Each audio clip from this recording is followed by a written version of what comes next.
The opposite of devotion is what many people are practicing. It's how many of you are living your lives, and I've been there too. The opposite of devotion is apathy. It's indifference. It's disloyalty, and that disloyalty isn't just the disloyalty to those around you, but it's a disloyalty to yourself. Devotion is what creates intention, and devotion is what illuminates where to direct your energy. So you're not just directing it into all these different misguided places. This is how we keep our life sacred.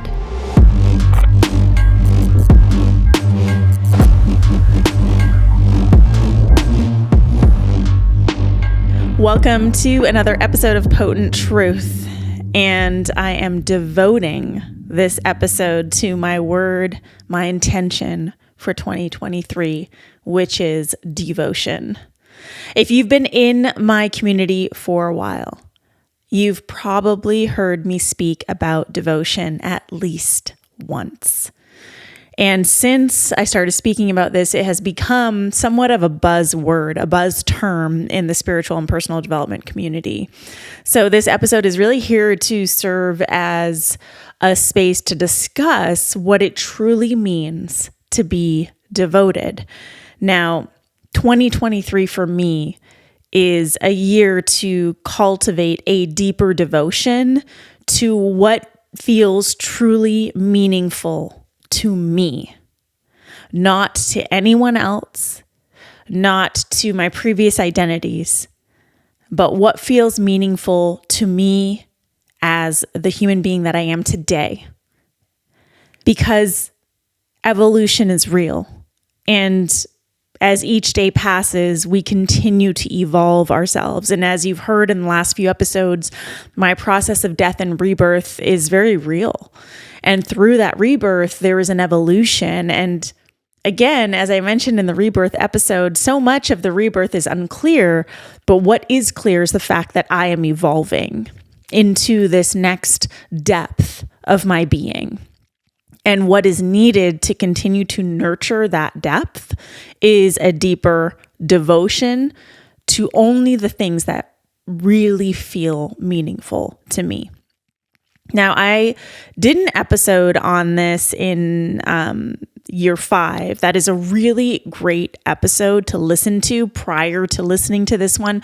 So if you have not heard episode 252, entitled Sovereignty Takes Discipline, Devotion, and Discernment, I highly recommend hitting pause right now and heading to episode 252. Listen to that before we dive into this episode. Now, the opposite of devotion, let's start here. The opposite of devotion is what many people are practicing. It's how many of you are living your lives, and I've been there too. The opposite of devotion is apathy. It's indifference. It's disloyalty, and that disloyalty isn't just the disloyalty to those around you, but it's a disloyalty to yourself.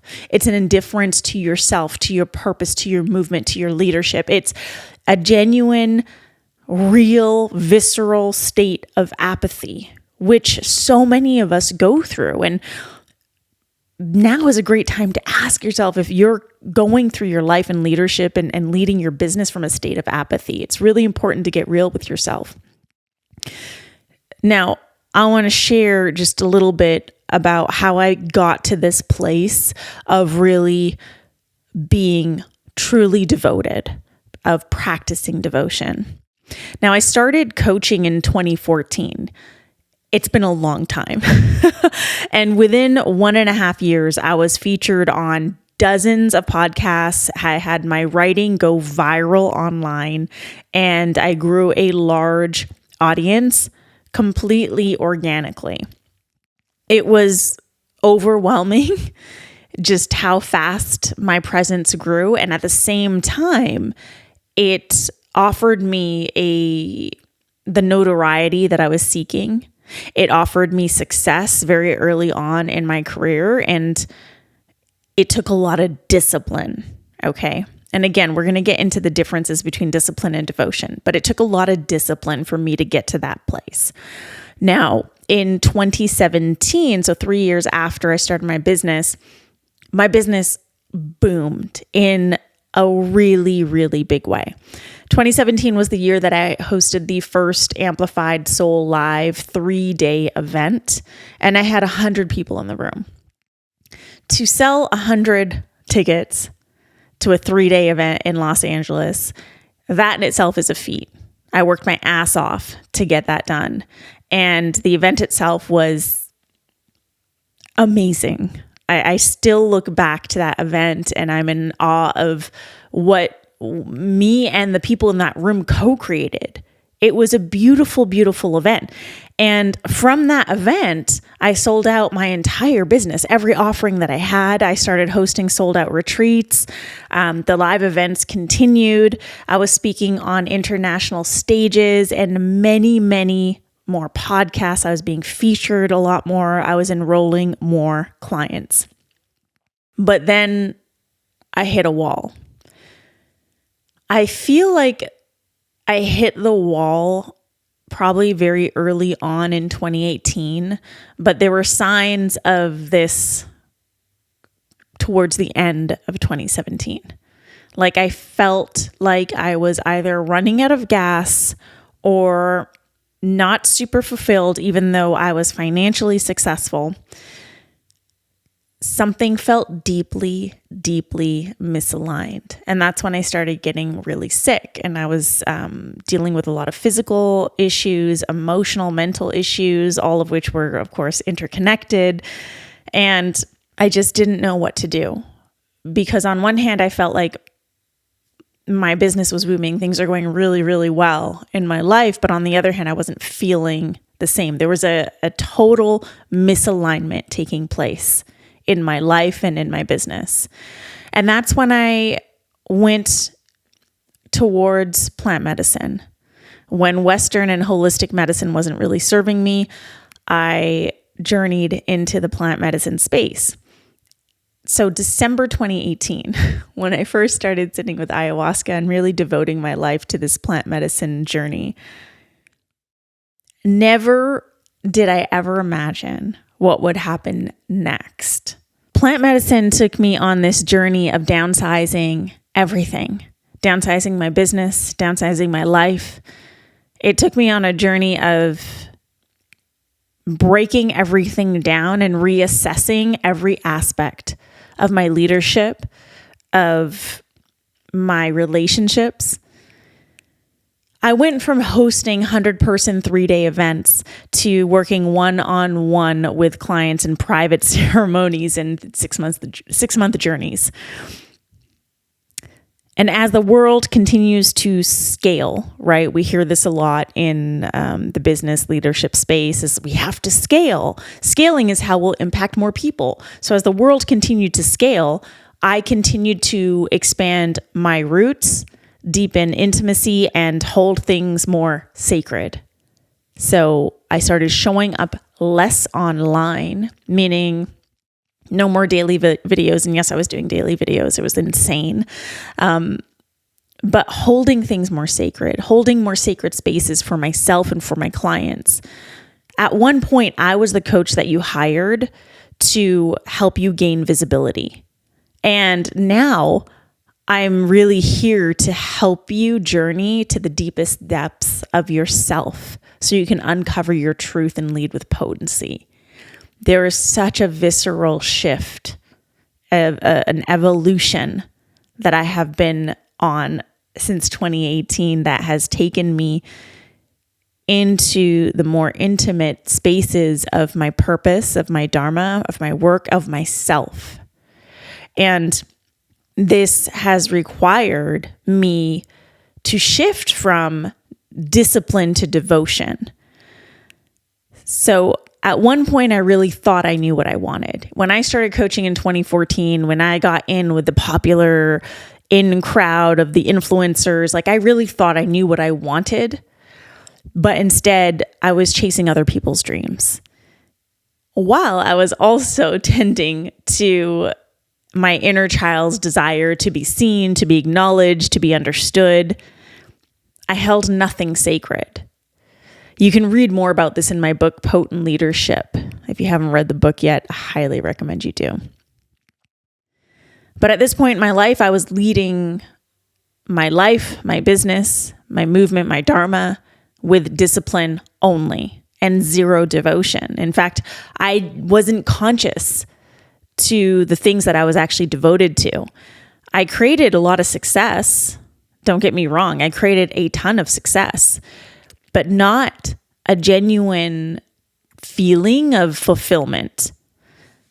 I was living life without devotion, which is the same as living on autopilot.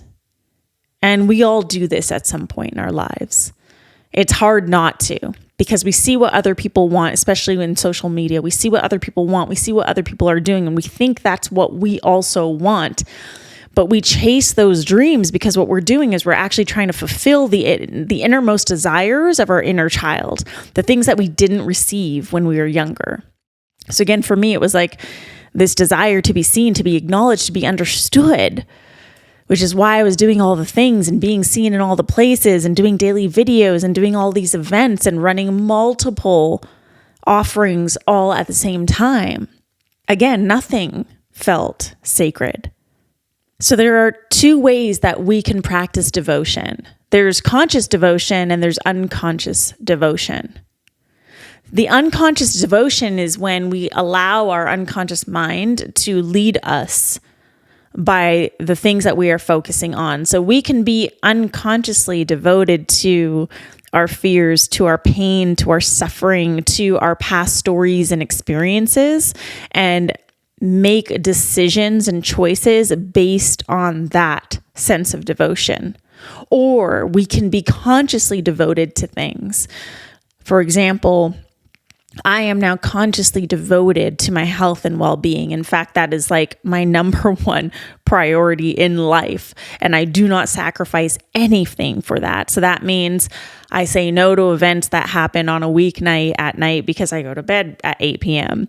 I wake up super early so I can work out and move my body. I invest a lot of time, energy, and resources into my physical well-being, into my health.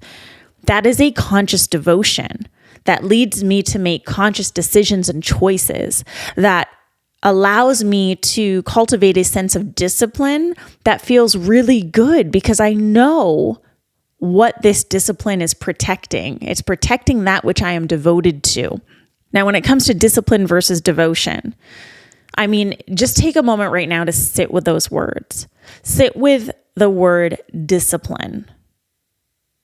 Repeat it in your head. Discipline, discipline, discipline. Notice how your body is feeling. Notice the sensations in your body. What are you experiencing? And then sit with the word devotion and repeat it in your head. Devotion, devotion, devotion. And notice what you're feeling and experiencing in your body. Notice the sensations in your body. There is a visceral, tangible difference. Discipline is very masculine, and I'm a firm believer that we need both masculine and feminine in healthy doses. There's a harmony between the two. Discipline is very masculine. It's a lot of force. It's a lot of doing. Whereas devotion is more on the feminine side of things. It's about nurturing and it's about being. But we need both. So just like we need the feminine and the masculine, we also need devotion and discipline. However, discipline isn't what we need to lead with.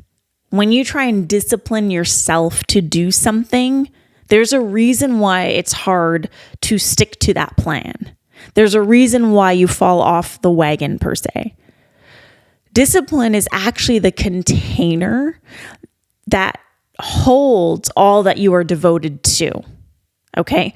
Discipline is the container to support that which you are devoted to, whether it's unconscious or conscious. So if you are unconsciously devoted to your fears, if you're unconsciously devoted to being seen at all cost, then the discipline you're going to cultivate is maybe, I'm going to discipline myself to post an IG reel every day. I'm going to discipline myself to be on X number of podcasts every month.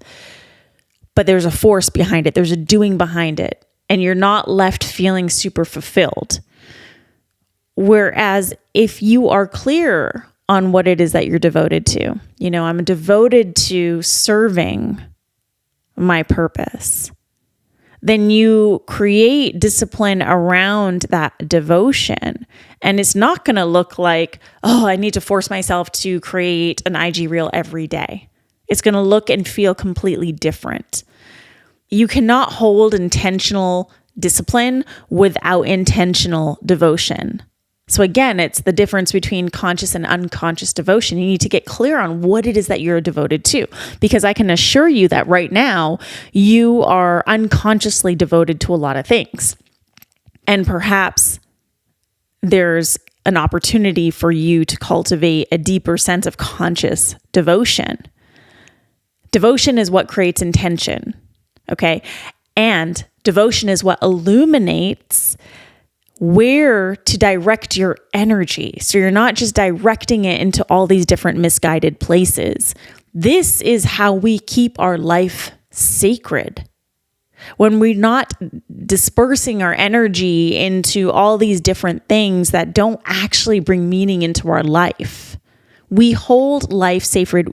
We keep life sacred by cultivating a deep sense of devotion to that which we feel is meaningful in our lives.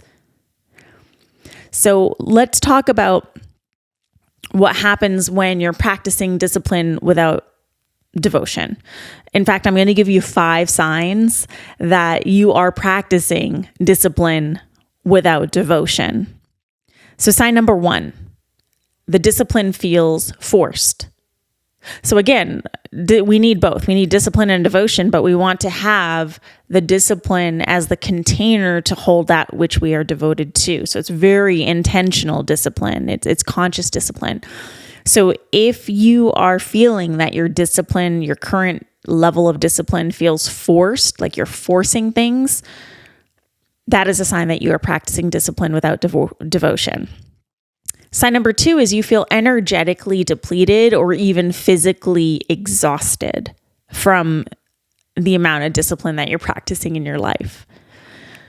Often when we talk about discipline, that's the energetic vibration that comes up is like, oh, it's so exhausting. Oh, this is so hard. And in the space of personal development, especially in this like alpha male, like I don't even know how to describe it anymore. There's just like this force, this push, like you got to get it done. And I believe that we have seasons for everything. There are seasons to hustle and seasons to rest and seasons to go faster and seasons to go slower, that we're not meant to constantly be in this state of forcing things to happen, because what happens is you get energetically depleted, physically exhausted, physically drained, emotionally depleted. So if you currently feel energetically depleted or even physically drained, that is a sign that you are practicing discipline without devotion. Sign number 3 is that you are constantly questioning why you do the things that you do. If it's okay to sometimes ask yourself, why am I doing this? But when you ask yourself that and you have an answer, that means you're clear on what you're devoted to. But when you ask yourself why you're doing the things that you're doing and you don't really have an answer for it, that is a huge red flag that you are practicing discipline without devotion. Sign number 4 is that you are lacking a sense of purpose and clarity.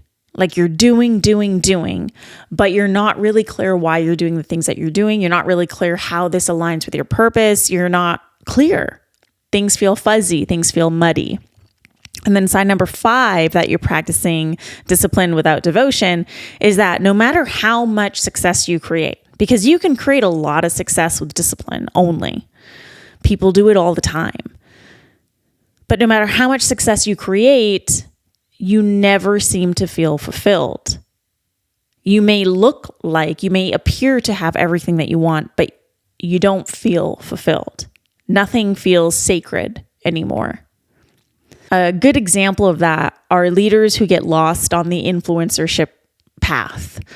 They start to focus more of their time and energy on being an influencer online than really leading their dharma. And that's okay. We all do this. Social media has a way of dragging you into or sucking you in to its addiction. And again, I share a lot about this in my book, Potent Leadership. So you get sucked into this new vibration of influencership, which actually steers you away from your dharma. And you don't really feel fulfilled because now you feel like you have to film everything and capture everything and show everything, and nothing is sacred. Nothing is sacred. Even family time becomes a post, right? You start to hold nothing sacred. That leads to a really deep sense of unfulfillment and misalignment. Be cautious of that, because that is a huge warning that you are going to at some point hit a wall, that one day you will look around and realize how off purpose you are. So those are 5 signs that you are practicing discipline without devotion. Now, I also want to share with you 6 questions to ask yourself to help you cultivate a deeper state of devotion. And these are phenomenal questions to ask yourself, to sit with, to journal on. So if you're driving, just come back to this and make sure you write these questions down. And if you're listening, feel free to write the questions down now, but take your time to answer them, and answer them truthfully and honestly, no matter how hard the truth hits. So question number 1, where am I currently directing my energy?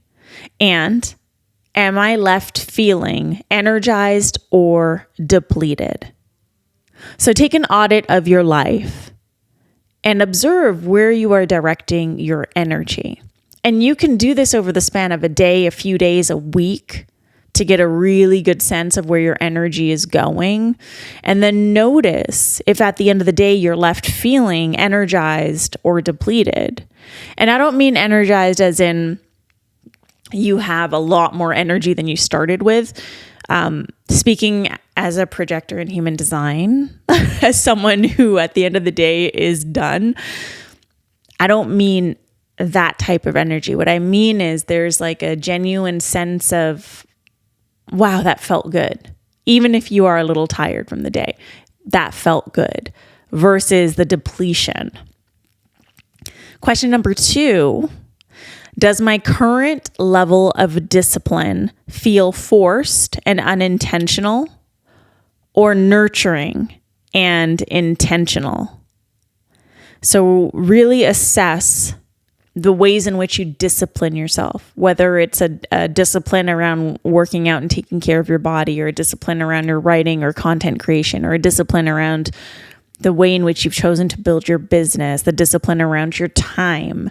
Really assess those areas of your life and how you're utilizing discipline, and see, is it forced? Is it unintentional? Or is it nurturing? Does it feel like it's nurturing something and it feels highly intentional? Question number 3, what do I truly value in my life? What are my non-negotiables? So if you've read my book or you've worked with me, you know that I love calling values your non-negotiables, because a true value is something you never negotiate. But often what we do is we carry the values of others. We think we know what we want. We chase other people's dreams, or our parents or the people who raised us projected their values upon us, and then that becomes what we think is important. But that's how we lead ourselves into a life of unfulfillment. You need to get clear on what it is that you as an individual at this stage in your life, at this stage in your evolution, what is it that you value? What is it that you consider a non-negotiable? And again, I'll go back to me. What's a non-negotiable in my life? Integrity. What's a non-negotiable in my life? My health and my well-being. These are things that I protect. These are things that I am devoted to. These are things that I will never, ever negotiate. So get clear on that. Question number 4 is more of a fill in the blank. My current actions and behaviors show me that I am devoted to blank. So assess your life, assess your actions, the choices that you make, the decisions that you make, the way you show up, assess all of that. And that is all going to provide clues to show you what it is that you're devoted to, and most likely what it is that you are unconsciously devoted to. Question number 5, what is it that I desire devoting myself to instead?